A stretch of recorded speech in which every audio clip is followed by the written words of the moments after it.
All right, and we're live again. Oh, hi. Okay, let me turn my phone off. Sorry. Airplane mode. Sorry. Okay, perfect. And pull that mic. Test. Hello. Maybe it was working before. Keep that mic like a fist away from your face. Good? Yeah, I think so.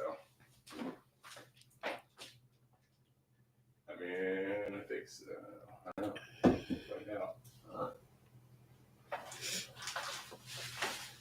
Nobody's watching yet, so we're good. Test. All right. Let's try that again. Okay. I think we're live. Okay. Start over. Let's start over. Okay. 1, 2, 3, and all right. Welcome back to the Tim Teaches podcast. I'm your host, Tim McCoy. Today, I have the absolute pleasure of welcoming Amanda Beesley back to the podcast for her second time. Today, we're going to be jumping into your experience about going back to Rythmia Life Advancement Center down in Costa Rica. You went down there in July. Is that correct? Correct. And you had a good experience down there, but a little bit, you ended up going back recently, and you're here today to kind of share your experience with that. And so if you wouldn't mind, keep the mic about a fist away from your face. You can pull it towards you if you want. I think that's good. Whatever works. That should be good. Yeah. So cool. Anyway, thanks for joining me. Yeah. I appreciate it. Awesome. So what kind of got you to go back to Rythmia after your first experience? Yeah. So my first experience was amazing, and I had this absolute amazing honor of being part of a documentary. Jandy, your wife, helped me give me the strength and courage to write in, and I was selected, and that documentary will come out sometime this summer. And that was amazing. And I gained so much insight and did so much like healing work and everything while I was there. When I arrived, I made some connections with some people right away. And then there was a girl there that I immediately just made this friendship with. And for unforeseen, like unexpected reasons, she had to go home after the first night, and she was just really devastated. So months go by. That was July. We're now, the next time I went back was March. She really wanted to go back. And so she had asked me if I would be willing to go back with her again. And so I kind of thought that, well, yeah, I'll just go back, for her and help support her. And I did those things, but I was very surprised what was in store for me this time. So that's why I went back the second time. Nice. So the documentary was... it hasn't come out yet, but during your first experience, obviously it was a little bit different. You were with a whole cast of characters and kind of an exciting crew. Yeah. They're great. Yeah, they're great. And I'm looking forward to seeing that. Yeah. But I'm just kind of curious what got you interested in doing ayahuasca even the first time. Like, sure. I know I'm not going to pretend like we don't know each other. We do know each other. And I went down there and I kind of shared my story with you guys. Yeah. And, that kind of gave you an idea about it. But had you ever heard about ayahuasca before? No. So actually, yes, I had. Many, many years ago, I think it was probably, I want to say 17 years ago, I had met a friend through working at Red Robin and had gone to college with them. And he had gone to South America and had done ayahuasca. And I didn't even think about this until just a couple weeks ago. That was the first time I'd ever heard of it. And he came back completely transformed. It changed his life. And I didn't know what it was. I just thought you went and threw up and shit yourself and whatever, So then that was filed away in my brain somewhere. Then after you had gone, it was just very awesome, honestly, seeing, the changes and what can happen from, just an experience in a week. So that kind of was on the radar. And then Jandy had gone. And so then I remember being in the kitchen talking to her, and I was really stressed out. And just her reaction was something that I didn't expect. She was so calm and gave like the best advice. And it was something, having known her for so long, that I could see a change in her as well. And so I thought that maybe it could be something that would help me. I honestly didn't think I would ever go there and do that. I didn't, honestly, before I went, I didn't even know what it was. I had no idea. Like, do you take a pill? I had no idea. And I didn't look it up at all before I went either, because I wanted to not go in with any expectations. It's something that I've struggled with in life, is trying to like plan everything and have these expectations and then be let down. And so I didn't look it up at all. So that was pretty much my knowledge of it before I went the first time. Did you ever have any psychedelic experiences before that? I thought I had, but no. I had done mushrooms a couple times. I really didn't enjoy marijuana at all. It gave me a lot of anxiety, and made me feel out of control, which is strange because alcohol actually makes me out of control, and I feel more in control, or used to feel more in control with that. But yeah, after having this experience, I realized that I had not even touched the surface of anything. So my mind was very open to what I experienced. So for people who've never heard of Rythmia is the place that we went. Yeah. This is their shirt. It says relax, everything's under control, which I needed to wear. Under control. Or nothing's under control, yeah, which I needed to wear because I'm nervous doing a live podcast for the first time, but obviously it's not a big deal. Yeah. But like, so somebody who's never heard of it, Rythmia is an ayahuasca retreat in Costa Rica. They have run like 18,000 people through there and had really good success, very positive reviews and everything. I went down there and it was completely life-changing for me. So if you're thinking about doing ayahuasca and you have some PTSD or some unhealed issues that you've haven't dealt with, like I highly, highly recommend going down there and checking it out. And obviously you went down there for a reason, and I kind of want to jump into your story a little bit about what that, Yeah.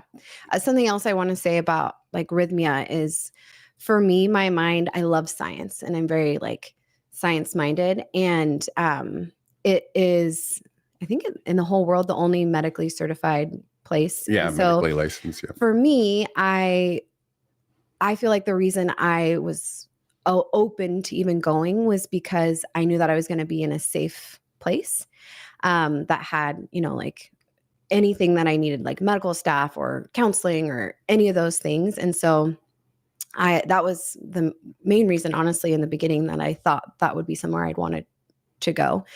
And I think that, not that other places are bad or anything like that, because if you get your healing, that's what's meant for you. But for me, I needed that assurance that I was in a safe, like researched place. And so that was that last little bit about them there.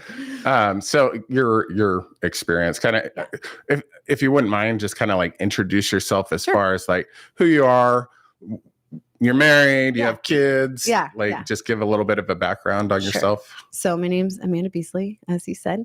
I'm married to Ryan, and we've been together, I think, like 14 years, and married for almost 12, also 10, our secret wedding. Yeah. And we have a little boy named Louis. He's turning 4 soon. And I've been a dental hygienist for a long time, and worked in the dental field.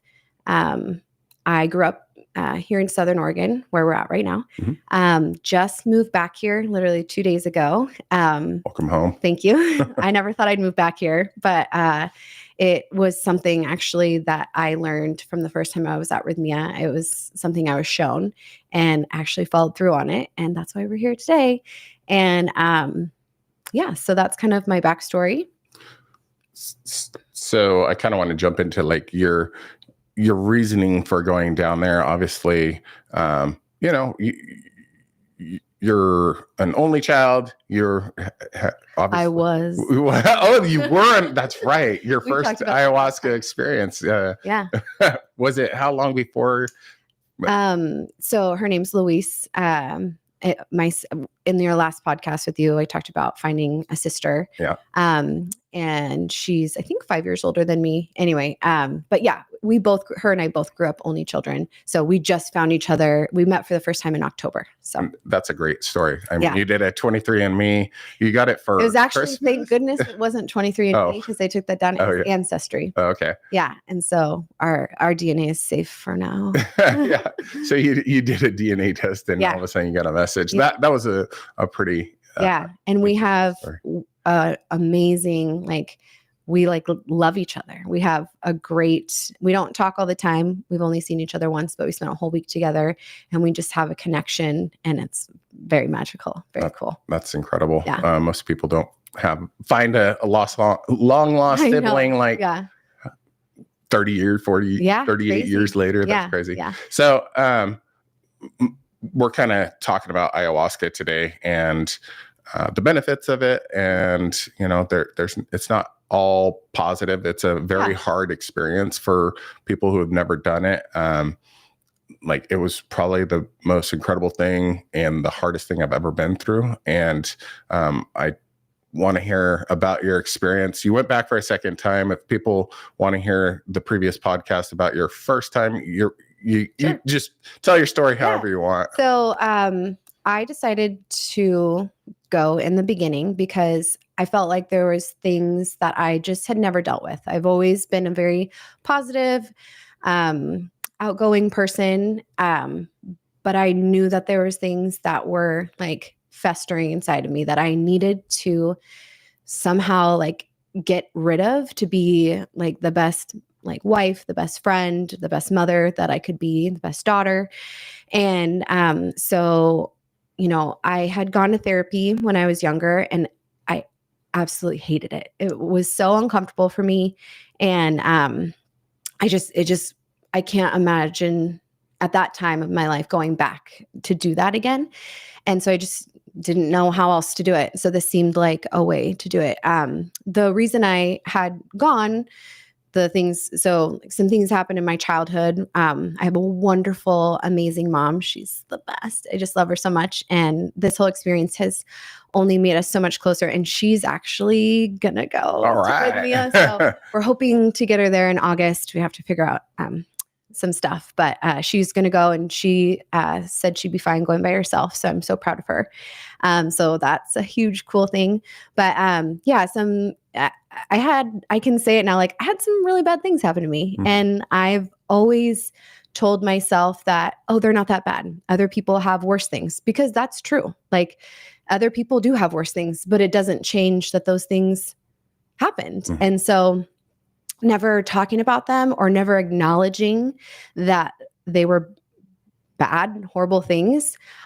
My body held on to them and kept them inside of me. And then I was noticing that things were kind of popping out, actions that I would do or ways that I would treat people or things I would say. It was almost like those things were coming out and not in a way that I wanted to. So initially going, I thought, okay, it's going to be so rough. And I'm, all these things, and I'm going to have a really hard time forgiving. Forgiveness was my main intention going down. There was forgiveness for my dad, but also forgiveness for myself. And so without going too much into detail on that last time, because that will be really cool to see in the documentary, but I did all the things that I went there to do and more, and it was amazing. And that's what took me there initially. So then the second time, can I talk about that? Absolutely. Okay. Let's go. So the second time, again, I had said that I was going for a friend in my mind, and I initially got there and I got there before her, and the timing of everything was oh my gosh, so stressful. We sold our house, literally sold our house overnight. We have best real estate agent in Vegas. I actually met her at Rythmia. Her name's Leah. And she's amazing. And our house sold immediately for like over asking price. And then we had to get out, move out. And we had to be out the day that I left to go to Rythmia the second time. So we literally packed the pod, life's stressful, trying to do all these things, closed the garage door, keys are inside, went to the airport. So when I left this last time, it was weird because I was leaving my entire life. And I made a joke when I was there this last time that I'm like, I technically live here now. So whenever I'd meet people during that week, they'd be like, where do you live? I'm like, I live here. But the intention, obviously, to come to Oregon afterwards. So we took our time. I said that I just got here 2 days ago. We took our time going up the coastline. Anyway, so I get there and I initially just kind of felt like I didn't feel good. I was like, oh, I don't know about this. Like, I don't know why I have this weird feeling. And so the doctor there, Dr. Jeff, he's the most amazing. Like, he's just the smartest person I've ever met. I was able to speak with him before and just kind of talk through a couple things. And he like just completely put me at ease. And I went in. So we call each night a ceremony. For some people that might have a weird term, like, whatever you think in your mind, but it's when you go in for the night, this, I'm just going to explain. Yeah, absolutely. So it's when you go in for the night. So you go Monday, Tuesday, Wednesday, Thursday.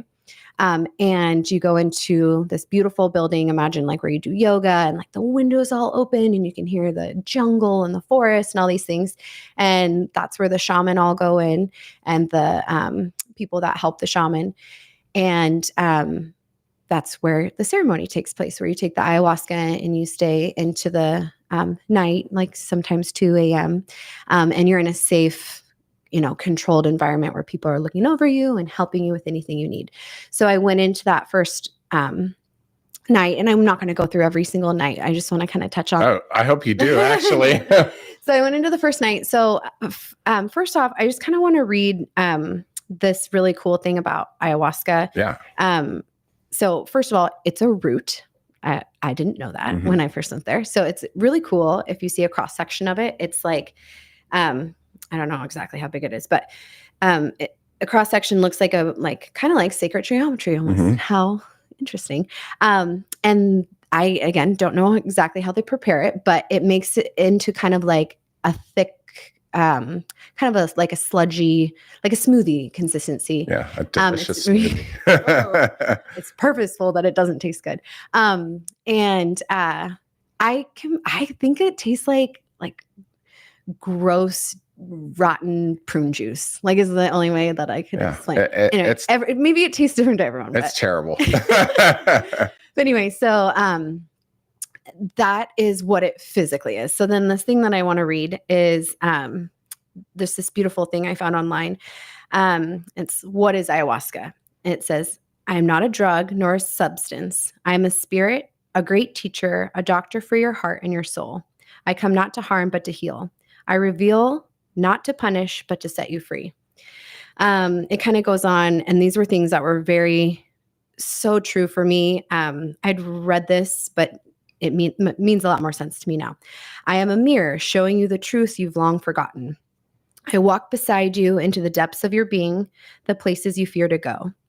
I do not abandon you in the darkness. I hold the lantern, the light, so you can find your way home. I am fierce. I am gentle. I speak in visions, songs, and feelings you cannot explain. I show you what you need to see. I help you shed what no longer serves you. I ask you for your surrender, and in return offer you the gift of yourself, the one you have always been. I am a bridge between worlds, between the visible and the unseen. I am a call to remember your connection to the earth, your ancestors, and the infinite love that flows through all things. Do not fear me. Do not worship me. Walk with me, and you will know who you truly are. I just think it's such a beautiful way, like brings tears to my eyes. So for lack of a better, like I kind of want to explain, you can call it whatever you want, ayahuasca. Some people choose to call it spirit. Some people choose to call it Mother Ayahuasca, Mother Earth. So whatever it is, it doesn't matter what you call it. It's your own personal choice. So for me, if I reference like her, that's what I'm talking about. Yeah. My understanding of ayahuasca. So the first night I go in and I'm feeling totally safe and so good. And I've done this before. Like I know what to You're a do. pro. And I met some really beautiful people this time that I got to connect with. And a lot of the people I'd met had never been there before, never experienced it. So I tried to not like tell them exactly what it's going to be like, because nobody knows what it's going to be like. Yeah.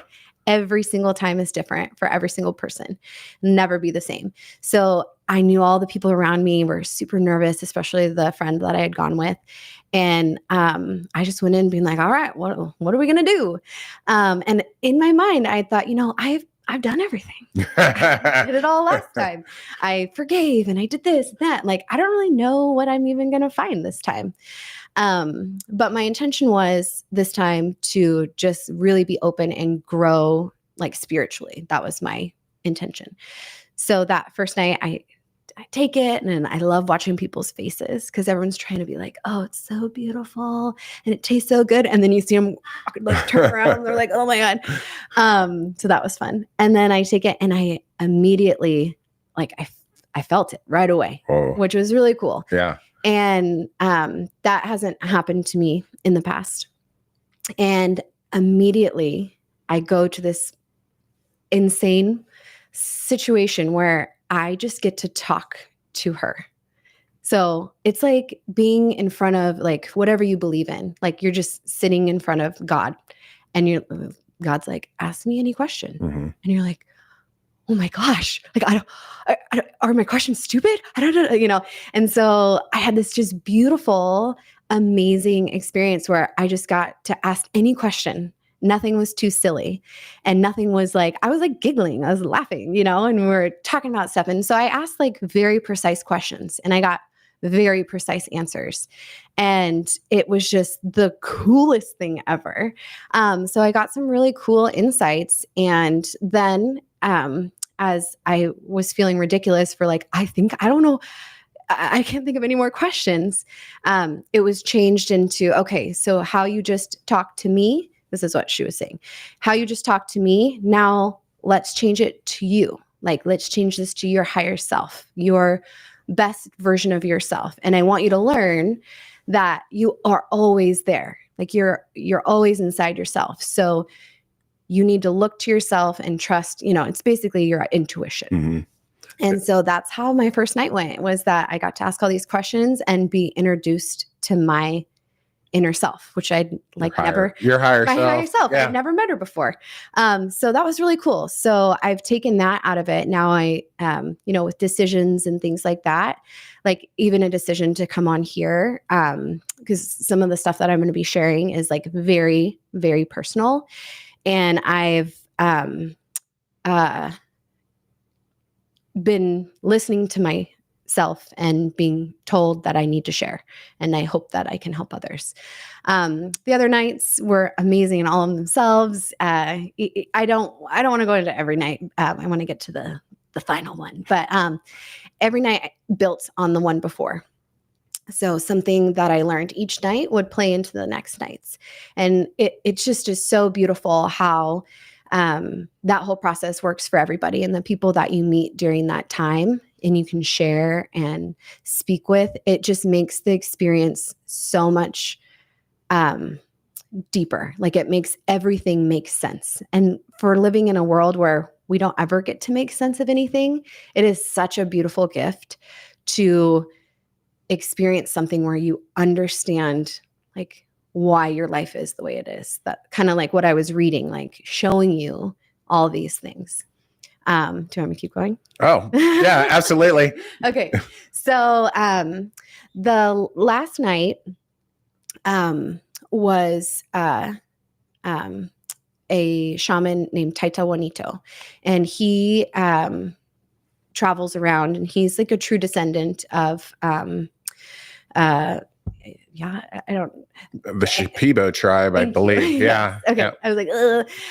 And it's just a beautiful, wonderful experience to get to see somebody like that. Everybody's amazing. I don't want to say it matters who delivers, but just having an experience with somebody that this is their true lineage was just a beautiful experience. So that last night, Thursday night, is another root called Yahe. It's very similar to ayahuasca, but it has different traditions where you take it in the night and then you stay in ceremony until the sun comes up. And they'll have a type of healing gift from the shaman during that time. So a lot of people were very, very nervous for that last night because everyone had been As they building should up, be. like all this stuff. And it was so cool because my friend that I was staying with, she's like, what was it like for you last time? And I thought about it and I go, I don't remember. Oh, like wow. I just remember the next morning feeling the most like amazing that I had ever felt in my whole life and just feeling like free. And I said, but I don't really remember like exactly what happened to me that night. I just remember it being amazing. So,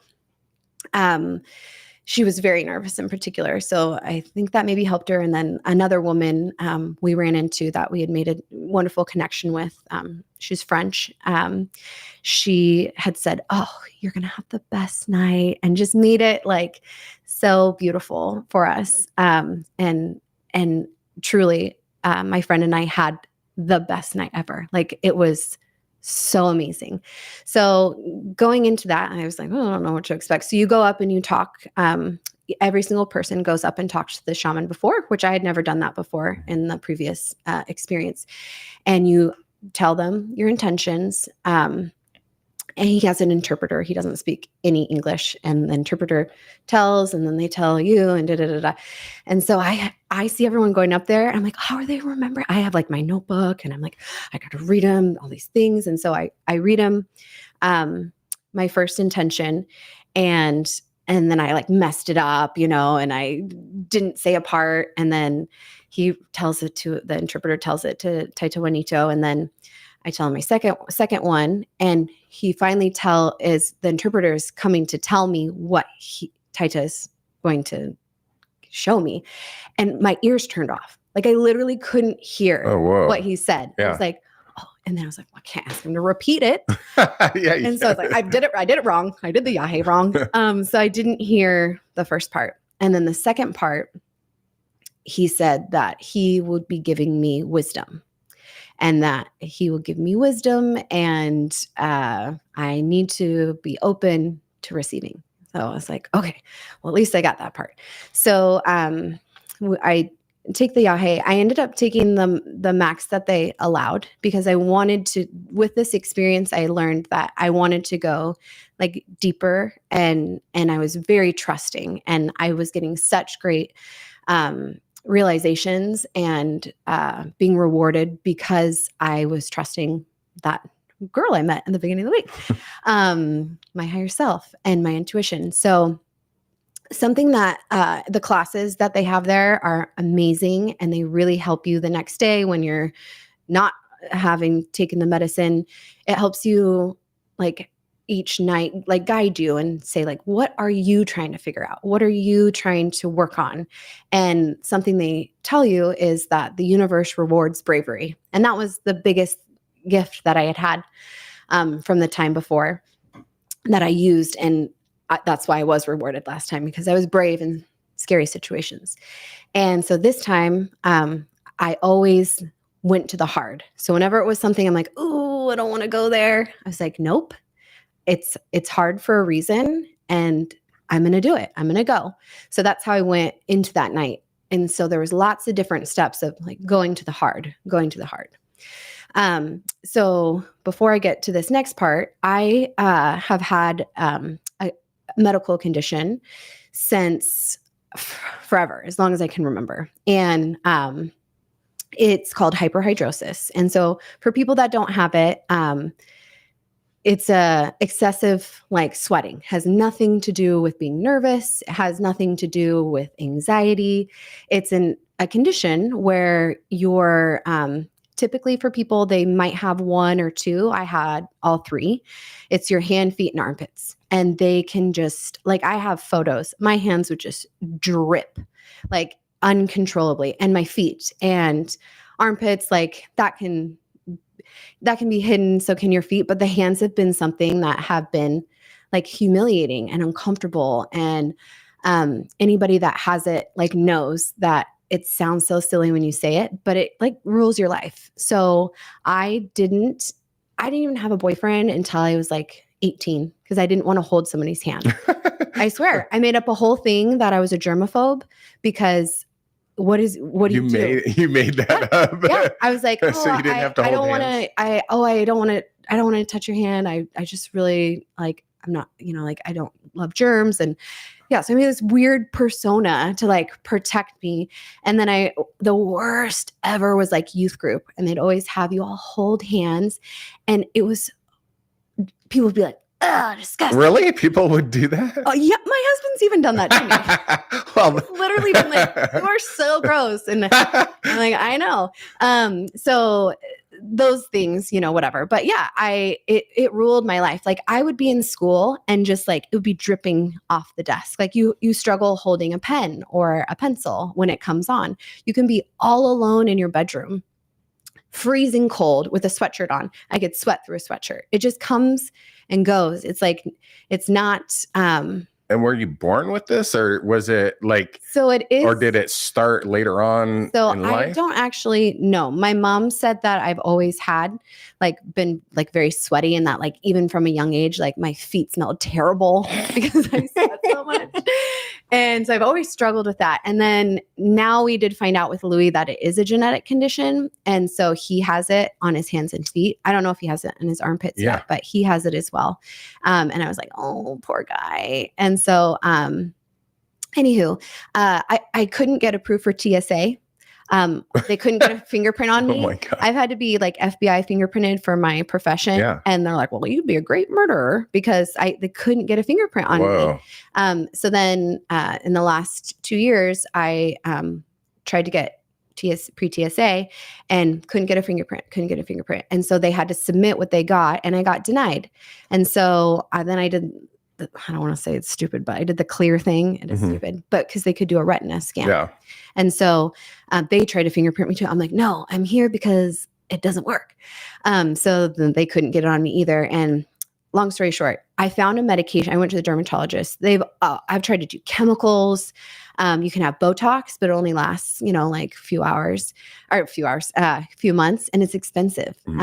They have all these, like, there's like the brand stuff, like they're like, it controls sweating. Nothing works when you have this condition, and the people that haven't know. So I looked into, so then I took this medication. It's like a bladder control medication that had an off-label use to like dry you up pretty much. So I took it for 2 weeks and then like went in to get fingerprinted, and it worked. Because even if you like wipe it, people are like, just wipe it off. It doesn't work. It comes back in milliseconds.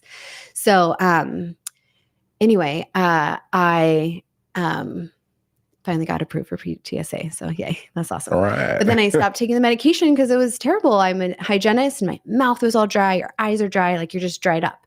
And so I had looked into, there is a surgery that you can have where they go into, so your hands and your armpits are in your thoracic. They go in and they put a little clamp on your spine.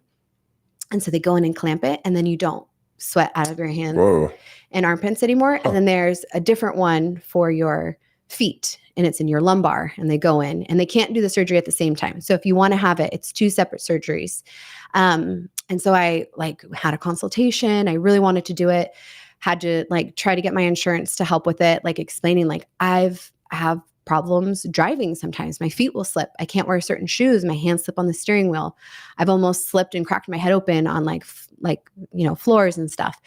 And so we wrote into the insurance, and they denied it. And so the surgery for both is like $50,000. And so I was like, well, guess I'm just going to be Sweaty Betty the rest of my life, And so that friend that I went back to Rythmia with, she has it. And so it was so crazy. We're like, oh my Wait, God. really? Both of you guys have it? Yeah. Oh, that's weird. Yeah. We have so many similarities. Like it's insane. Like we were like, blonde and brunette versions of each other.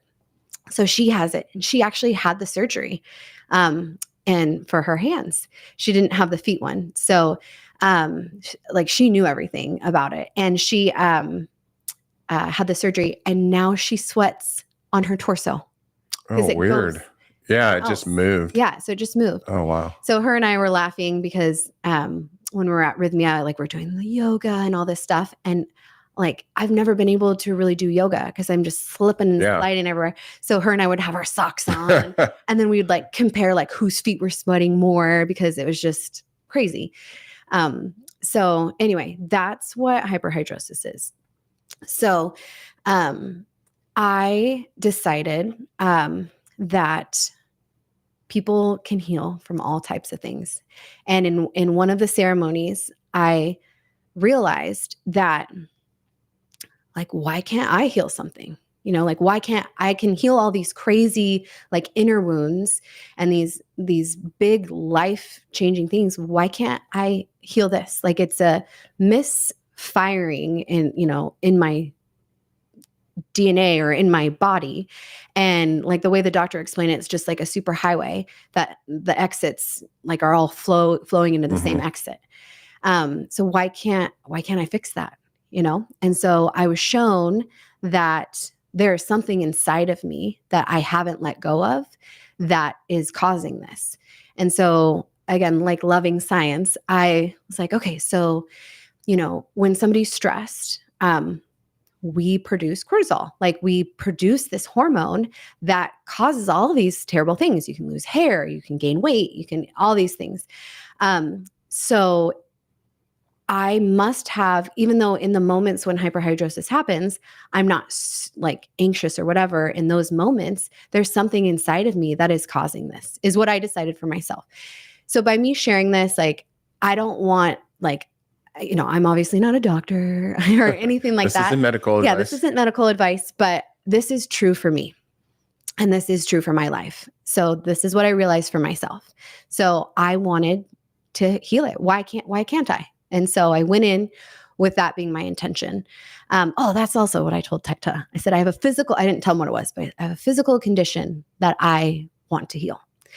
And so maybe that was the first part he told me, and my ears closed out. He's like, I'm going to fix that for you, but yeah, whatever. You missed it. So I go into that night, like I said, going to the heart. And so I was just asking, show me what is holding me back. Like, what is a blockage in my life that is causing this condition or causing any of the things in my life that are keeping me back from going to where I want to go. And as the night progressed, I kept doing everything that I didn't want to do. It's like, go outside. And I was like, oh, I don't want to get up. Okay, I'll go outside. And then it would lead me to exactly where I needed to be.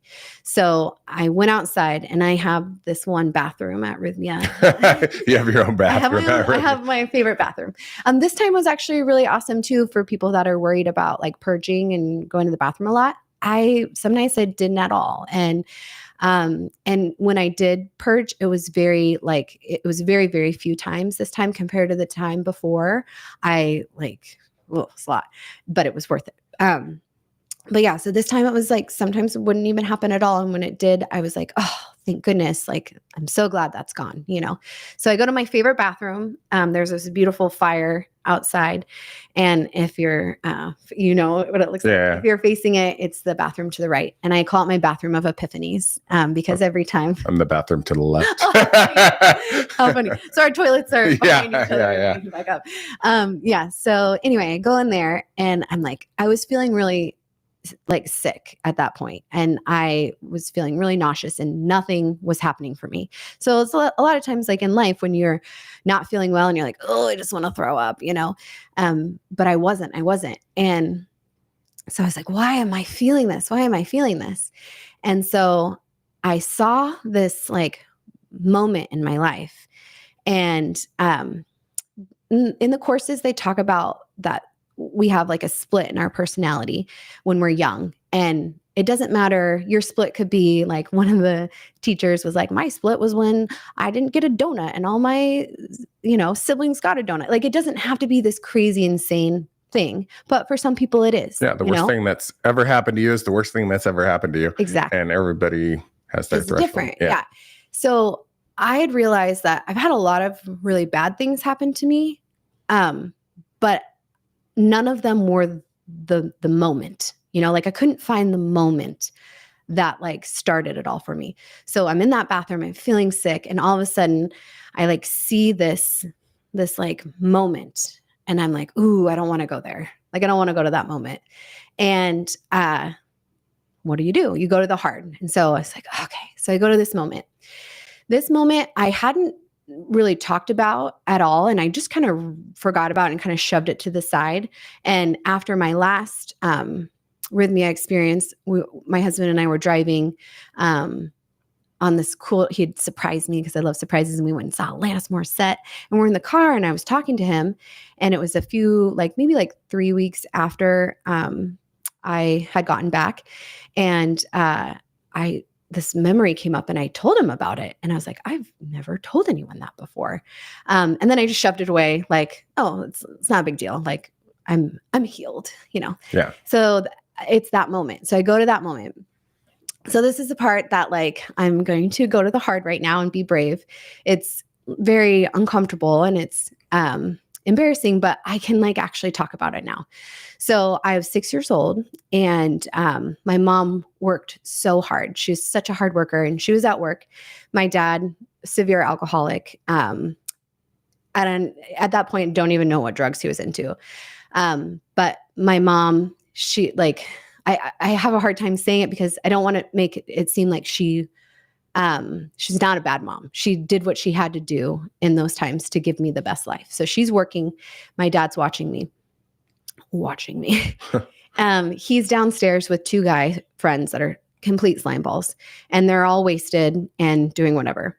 I had a neighbor boy, and he came over and we were upstairs playing adults as kids do, and normal. we don't always talk about it, but it's totally normal. I don't know.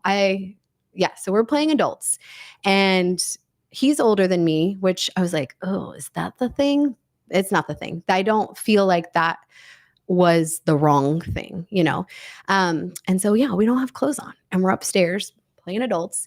And all of a sudden my dad comes upstairs and he catches us and he screams at my neighbor and my neighbor runs away. And I'm trying to put my clothes on and all I could get on was my underwear.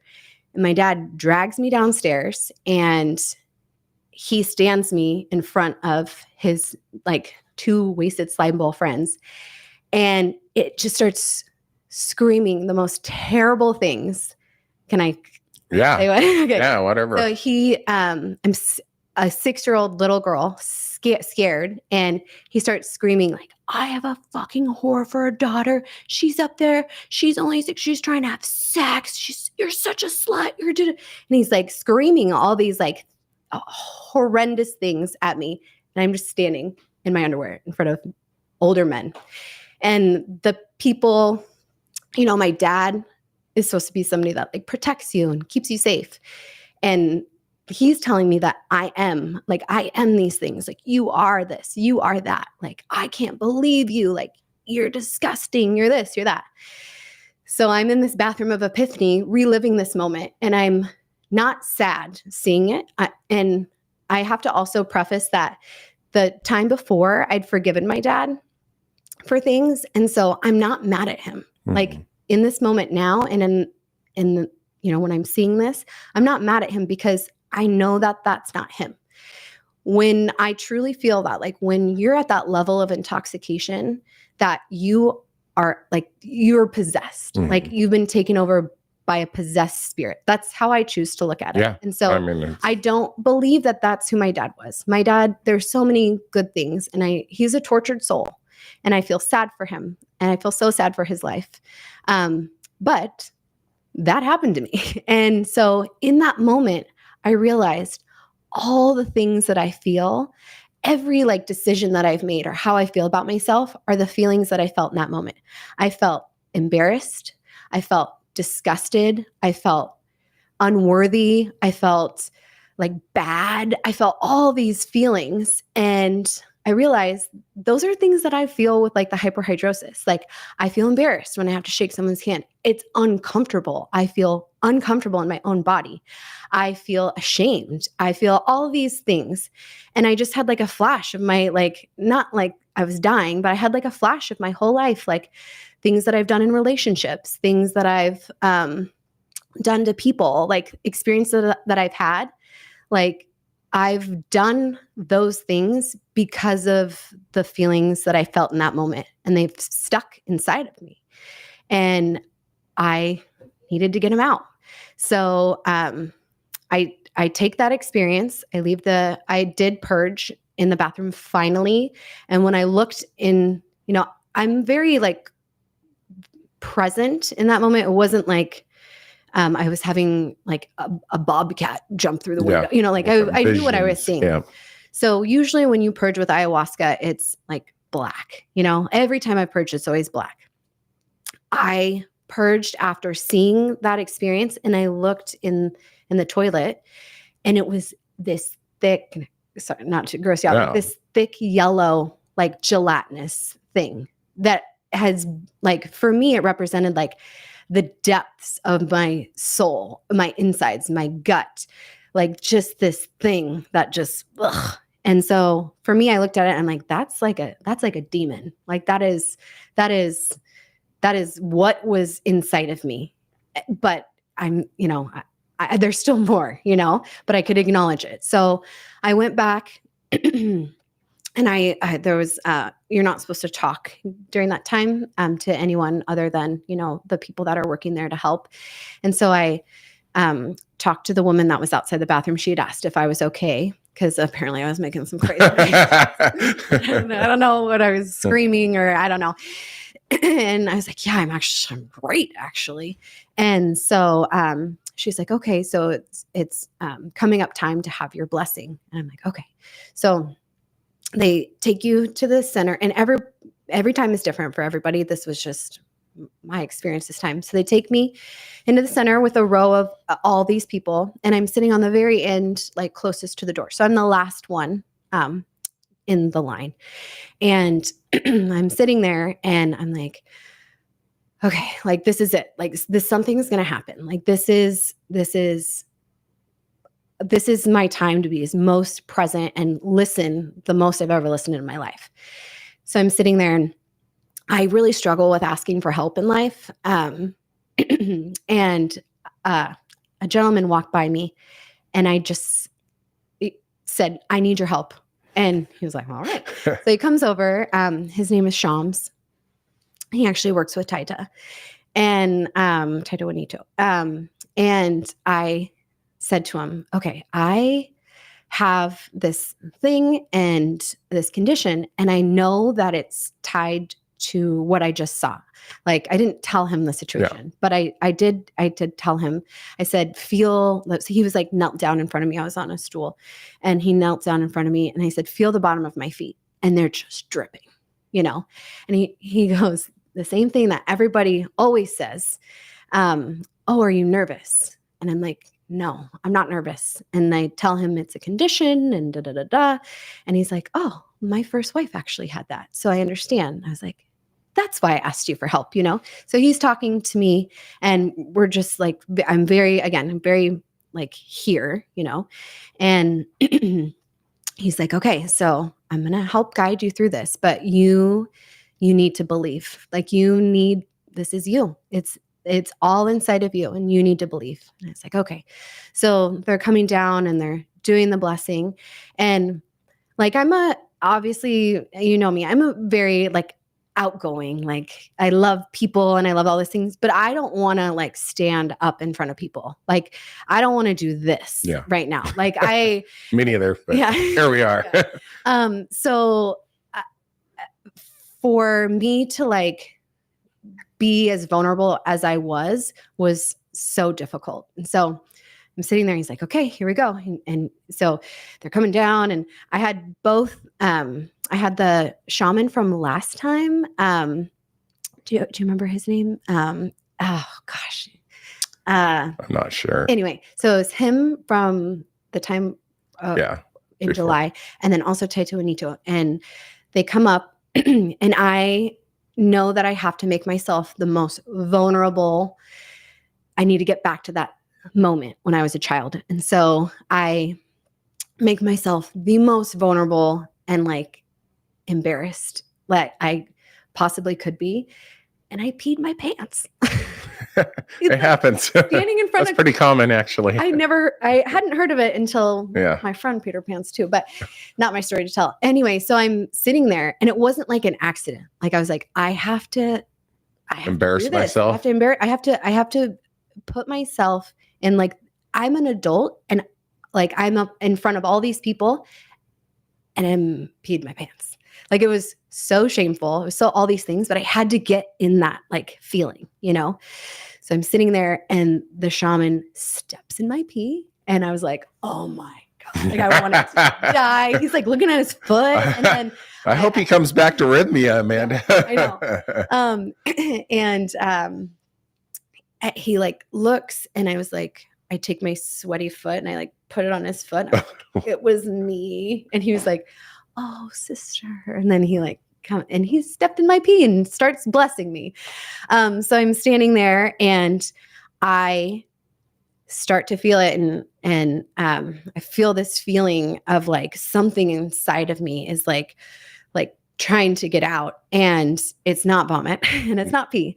And I hear Sham say like, okay, you have to believe. And I just scream in this silent place.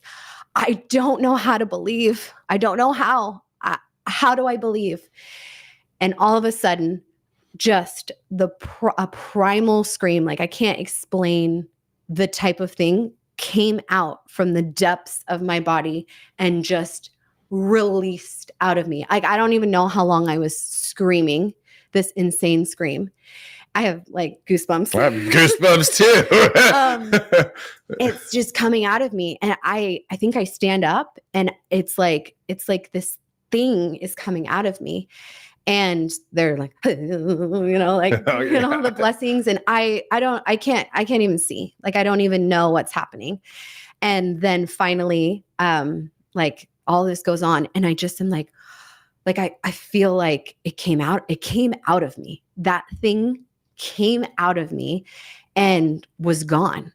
And one of the kind people there was like, all right, sister, you may sit down now. And I was like, oh, my pee pants, you know?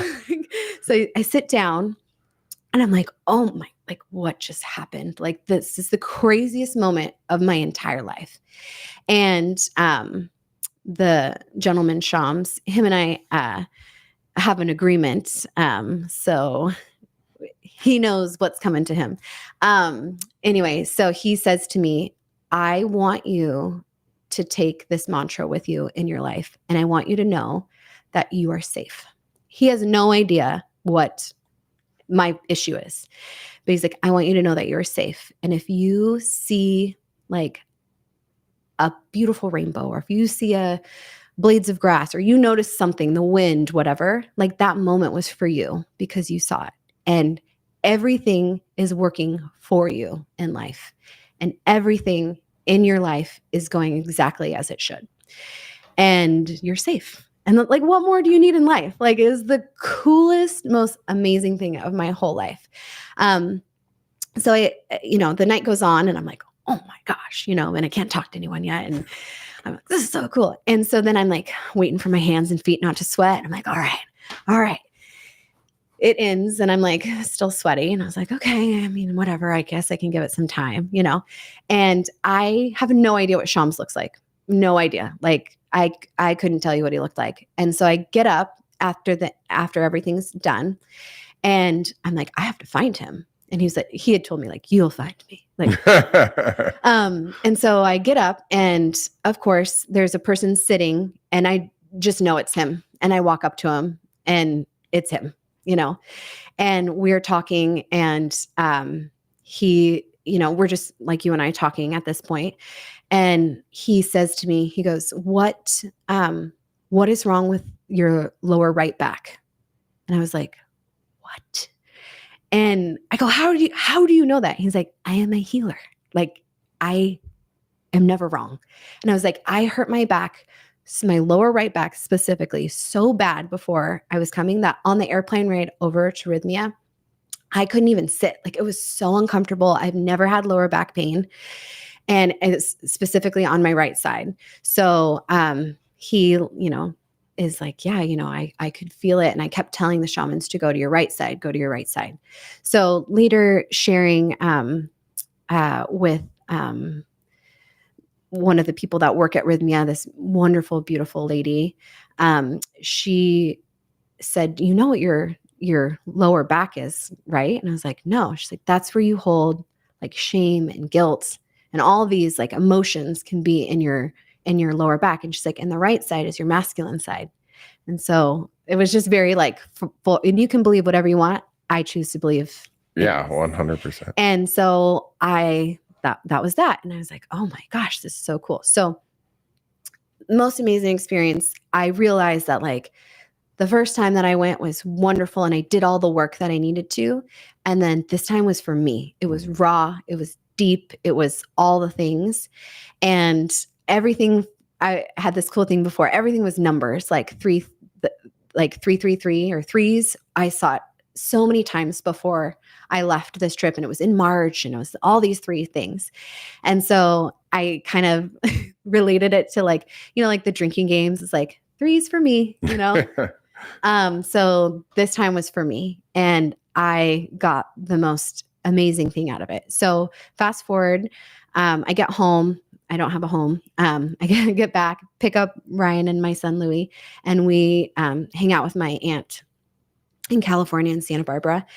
And I wake up and I realize that my hands and feet aren't sweating. I don't know if you can see this, but anytime like my hands would always leave, and I'm nervous. I'm nervous right now. Like, I'm nervous. And today's day 17 that my hands and feet haven't sweat. Like, it is, I can't even explain. Like, I can't remember the last time in my life where I didn't have this. And I wholeheartedly believe that I got rid of it. Again, this is not for everybody. I just wanted to share because I feel like the power of our mind is so much more than we give it credit for. And I'm not saying that I'm not going to get nervous and my hands aren't going to sweat again. But to the degree that I had, I've never in my whole life experienced this. So it's just the most amazing thing. I've come out of this learning that like things happen for a reason. And I don't like saying that. But I've reframed it. And my like life motto is that like things happen and we can give them purpose. Mm-hmm. So everything that happens, like terrible things, like awful things. I always struggled in life when people would say things happen for a reason. Because, like, oh, starving children in Africa and this and that. And I always go back to the most awful thing I could think of that wasn't me, but a friend of mine many years ago, she was pregnant with her second child. And I had saw her at like a farmer's market festival type thing. And she was due. The next day was her due date. And I touched her belly and it was like so amazing. I was so excited for her. And I didn't have children at that time. And I found out like 2 weeks later that night she had found out that she'd lost her baby and she had to give birth to her baby. And so whenever I think of somebody saying like everything happens for a reason, I'm like, say that to her, like say that to someone's face like that, like what is, and again, it's not our place to say what happens for a reason, but that's why I've always struggled with it. So now I can look at things and say, okay, instead of saying that happened to this beautiful, wonderful child and family for a reason, it happened, but it can have purpose. Mm-hmm. It can be given a beautiful purpose. Yep. And she's has her older son and now a beautiful daughter, and like she's wonderful. I haven't talked to her, but I did briefly share with her that like part of my journey has been like part of what she's gone through. And in no way, you get what I'm saying. Yeah, I totally get it. And so that's kind of my motto, is that like things can happen, but we can give them purpose. And I just feel like I get it now. Like I can look at everything and try sucky things, like hard things, like, and be like, okay, well, what purpose am I giving that? What lesson am I learning from this? Like, what is this trying to show me? How can I be a better person, or how can I react better to this? And I really like the other analogy of like everything that we dislike in someone else or in a situation is like mirroring something back to us. Like, what do I need to work on? Like, oh, I don't like that person. They're annoying me because they're so outgoing. Okay, well, maybe there's a part of me that like I should work on, and I'm jealous of them. Is that what it is? Is that what it's trying to show me? So yeah. So some people are just assholes too. Yeah. And that's fine. Yeah.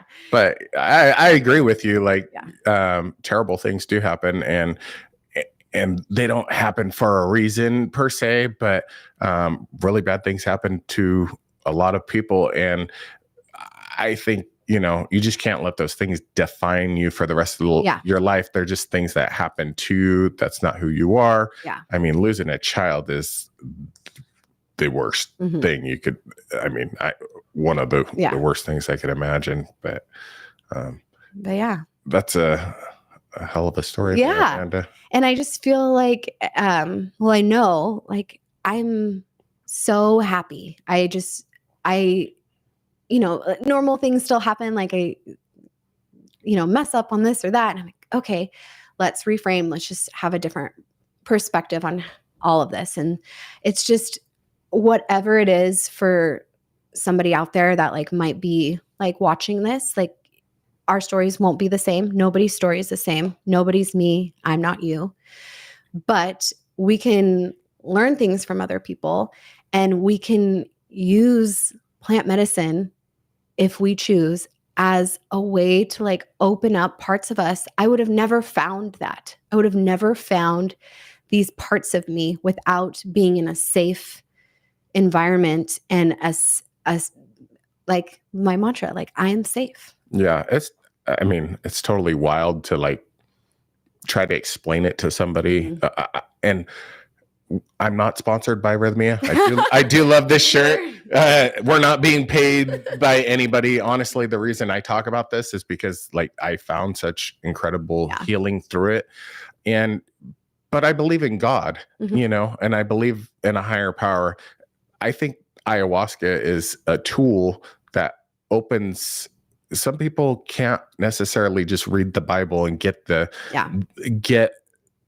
open themselves up to other what's going on in a higher dimension or a realm, whatever you want to call it. People call it spirit, some people call it the universe, God, whatever.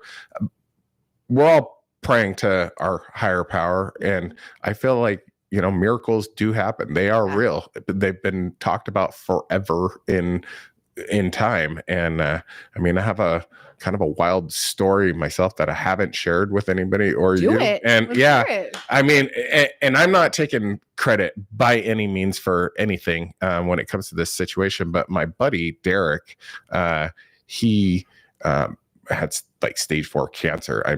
Bad brain cancer, the whole 9 yards. And in July, was it July or December? I can't remember.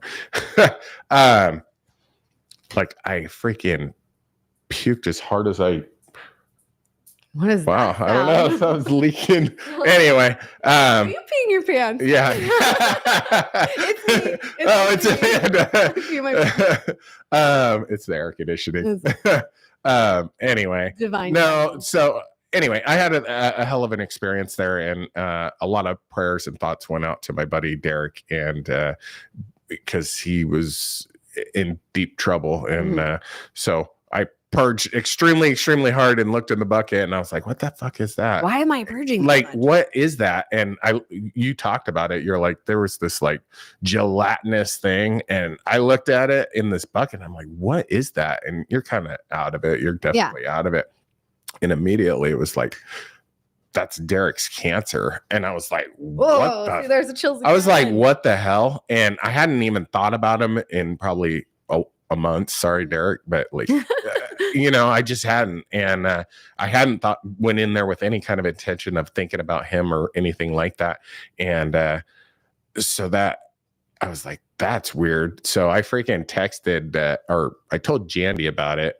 But I didn't tell Derek about it, because I didn't want to be like, oh, hey, dude, you're going to be fine, I threw up in a bucket. Yeah. And so, but recently, Jandy's like texted me and she said, dude, he's in total like remission now.